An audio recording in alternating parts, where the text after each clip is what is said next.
Hi everyone. Today OPEC countries பத்தி தான் பார்க்க போறோம். அதாவது ரீசெண்டா யுனைடெட் அரப் எமிரேட்ஸ் OPECல இருந்து விலகுறாங்க. அதாவது மே 1ல விலகி இருப்பாங்க. இப்போ அதுக்கான காரணங்கள் என்ன? OPEC countries ஃபர்ஸ்ட் எப்ப எஸ்டாப்லிஷ் பண்ணாங்க? எஸ்டாப்லிஷ் பண்ணதுக்கு அப்புறமா எந்த மாதிரி அதோட கவர்னன்ஸ் இருந்துச்சு? OPEC வேர்ல்டு லெவல்ல எந்த இம்பாக்ட் ஏற்படுத்தினாங்க? இப்போ UAE விலகுனதுனால என்ன இம்பாக்ட் ஆகும்? இந்தியா கூட ரிலேஷன்ஷிப் எப்படி இருக்குங்கிறத நம்ம பார்ப்போம். First one, what is OPEC? OPEC இங்கிறது organisation of petroleum exporting countries, அதாவது கச்சா எண்ணெயை ஏற்றுமதி செய்யக்கூடிய நாடுகளுக்கு இடையே இருக்கக்கூடிய ஒரு ஆர்கனைசேஷன் சொன்னோம்னா அதுதான் OPEC. அதாவது இது permanent and inter governmental organisation. இதோட ஹெட் குவார்டர்ஸ் எங்க இருக்கு அப்படின்னா ஆஸ்திரேலியால இருக்கக்கூடிய வியன்னாவில் இருக்கு. ஸோ இங்கே தான் வந்து OPEC கண்ட்ரிகளா சேர்ந்தா கோஆர்டினேட்டா ஒரு யூனிஃபைடு ஒரு டிசிஷன் எடுப்பாங்க. ஸோ இந்த வருஷம் வந்து நம்ம இவ்வளோ ப்ரொடியூஸ் பண்ணுவோம், இந்த நாளைக்கு ஒவ்வொரு கண்ட்ரியும் இந்த லெவலான பேரல் தான் வந்து ப்ரொடியூஸ் பண்ணணும். அதாவது எக்ஸாம்பிள் ஒரு 3 பேரல் ஆயில் தான் ப்ரொடியூஸ் பண்ணணும், ஸோ அதுக்கு மேலே பண்ணக்கூடாது. ஸோ இந்த மாதிரி டிசிஷன்லாம் எடுப்பாங்க. எதுக்காக அப்படின்னா உலக அளவில் இருக்கக்கூடிய ஆயிலோட ப்ரைஸை ரொம்ப மாற்றம் ஏற்றி இறங்கி இருந்து அதனால வந்து கல்ஃப் கண்ட்ரிஸ் வந்து பாதிக்கப்படக்கூடாது அப்படிங்கிறதுனால ஒரு ஸ்டேபிளான ஒரு ப்ரைஸ் இருக்கணுங்கிறத மெயின்டைன் பண்ணுவாங்க. ஸோ இது மூலமா கல்ஃப் கண்ட்ரிஸ் பெனிஃபிட் ஆவாங்க. OPECங்கிறது 1960ல பாக்தாத் கான்ஃபரன்ஸ் மூலமா தான் இது கிரியேட் பண்ணப்பட்டிருக்கும். ஸோ கிரியேட் பண்றப்ப முக்கியமா ஒரு 5 கண்ட்ரிஸ் கிரியேட் பண்ணியிருப்பாங்க. அது எந்தெந்த கண்ட்ரினா Iran, Iraq, Kuwait, Saudi Arabia and Venezuela. So oil produce பண்ணக்கூடிய இந்த கண்ட்ரிகள், அதாவது 5 கண்ட்ரிகள் சேர்ந்தா OPEC ஃபர்ஸ்ட் ஸ்டார்ட் பண்ணியிருப்பாங்க.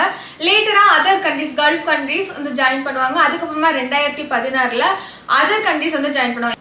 எக்ஸாம்பிள் ரஷ்யாலாம் வந்து கூட ஜாயின் பண்ணியிருப்பாங்க. அது வந்து OPEC பிளஸ் அப்படிங்கிற ஒரு ஆர்கனைசேஷனா இருக்கும். இப்போ OPEC கண்ட்ரீஸ்ல அதிகமான ஆயில் ப்ரொடியூஸ் பண்ண கண்ட்ரி எது அப்படின்னு பார்த்தோம்னா சவுதி அரேபியா. அதே மாதிரி 4th பிளேஸ்ல பார்த்தோம்னா UAE இருக்காங்க. அதாவது அரௌண்ட் 11% ஆஃப் குளோபல் ஆயில ப்ரொடியூஸ் பண்றது யாருன்னா யுனைடெட் அரப் எமிரேட்ஸ். அதே மாதிரி 4th லார்ஜஸ்ட் ப்ரொடியூசராகவும் இருக்காங்க. அதே மாதிரி 4th லார்ஜஸ்ட் எக்ஸ்போர்ட்டராகவும் இருக்காங்க. இப்போ கரண்ட்லி OPECல 12 கண்ட்ரிஸ் மெம்பரா இருக்காங்க. அது யார் யார் அப்படின்னா, அதாவது Iran, Iraq, Kuwait, Saudi Arabia, Venezuela and Algeria and Republic of Congo and Equatorial Guinea, Gabon, Libya and Nigeria.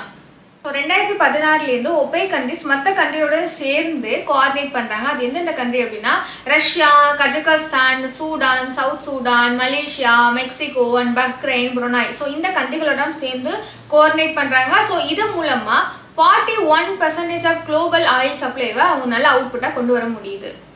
இப்போ OPECலேருந்து UAE விலகிறதுக்கு முக்கியமான காரணமா என்ன UAE எடுத்து வச்சிருக்காங்கன்னா, ஃபர்ஸ்ட் ஒன்று UAE தன்னோட தேசிய நலனுக்காக, அதாவது UAE நாட்டோட நலனுக்காக எடுக்கிறாங்க. ரெண்டாவது பார்த்தோம்னா OPECல வந்து சவுதி அரேபியாவோட டாமினன்ஸ் இருக்கிறதாகவும் சொல்லியிருக்காங்க.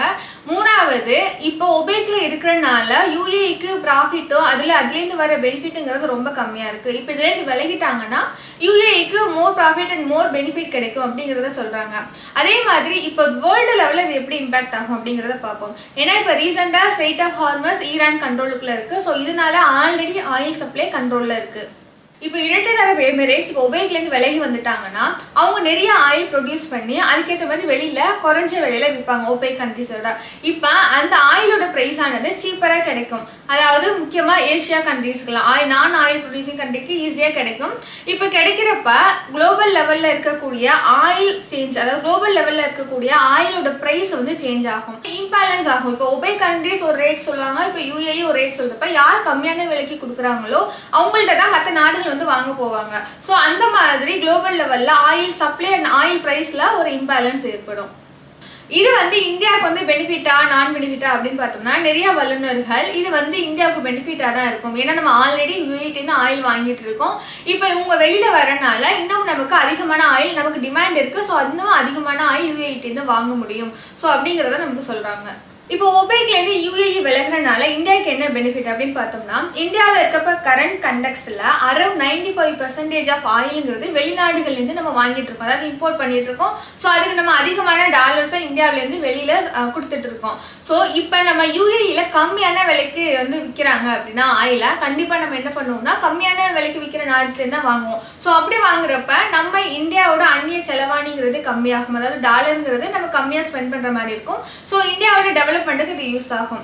ஸோ குளோபல் லெவல்லையுமே UAE சப்ளைங்கிறது இம்பேலன்ஸ் ஏற்படலாம். அதாவது இம்பேலன்ஸ்னா மார்க்கெட் ட்ரிவன் பிரைஸா இருக்கும் ஆயிலுக்கு அப்படிங்கிறத சொல்றாங்க. உலக நாடுகள்லயே அதிகமாக கச்சா எண்ணெயை ப்ரொடியூஸ் பண்ற கண்ட்ரி எது? இந்த கேள்விக்கான பதில கமெண்ட் பண்ணுங்க. தேங்க்ஸ் ஃபார் வாட்சிங். உங்களுக்கு இது பிடிச்சிருந்தா சப்ஸ்கிரைப் பண்ணுங்க, லைக் பண்ணுங்க, ஷேர் பண்ணுங்க.